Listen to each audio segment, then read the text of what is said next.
How about that? How about that? Want to do that? Let's just try that. How about we do that first, yeah? Baby step this down to the most babyest of steps. Please. Crawl, fucking asshole. Crawl.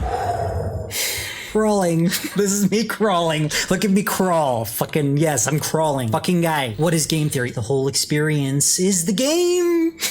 The proof is in the pudding. Or in this case, the proof is in the winning. The proof is in the living. The experience itself is itself. And that's as close as we can get to understanding what we are as a psychological function. You're walking in a story that's telling itself to itself into being. As totality of being itself, practically related, particulated. Your consciousness itself is just an extension of that. Once you get into there, you're like, wait a minute, so there's different versions of me. I'm not just one. I'm not gonna go here. I'm not gonna go here. There's just no point. My main objective here is to build the routine of making these into my actual behavioral functions that I can do it on a fly. Like right now, when it comes to something like the gym, I've been going to the gym the majority of my life. It doesn't matter where I am. As long as I can get to a gym, I just go into autopilot. Trying to do the same workout at home is difficult because it's just a different circumstance. But the fact that I go to the gym regularly makes it so that if I don't work out at home even just a little bit, something feels completely off. So I'm doing the same thing here. I'm building the routine right into me as a bioorganic function that's so ingrained into my unconscious processing anatomically, it becomes a routine. It's a habit, obsessed with it. And I am. Look at me, I'm fucking making this right now. The fact that I'm even making this the way I'm making this is a clear indication of my ability to obsess. I've been getting in the way of my autopilot by trying to force it into a thing that doesn't even make any sense. This is not coming from me, it's just coming through me. And what's coming through me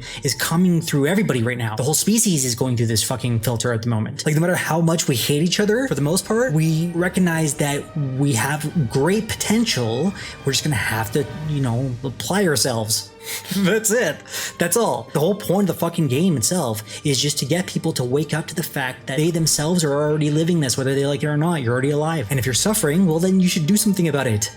If you're not enjoying your life, maybe do something else. Maybe do whatever it takes to start enjoying your life. At least stop suffering. You suffering is just spreading more suffering. We have enough of that shit, and the internet makes it fucking on demand all the time. Different channels, different flavors. Fuck it. We don't need any more suffering. Suffering's our default. Talking about the stupid shit in our lives is the default. Everyone's always complaining. That's just human nature. Now with the technology, we should maybe try and counterbalance that with some constructive shit over time so that we can actually get out of the constant fucking bread and circus of varying degrees of suffering. That's it. See you in the dark matter.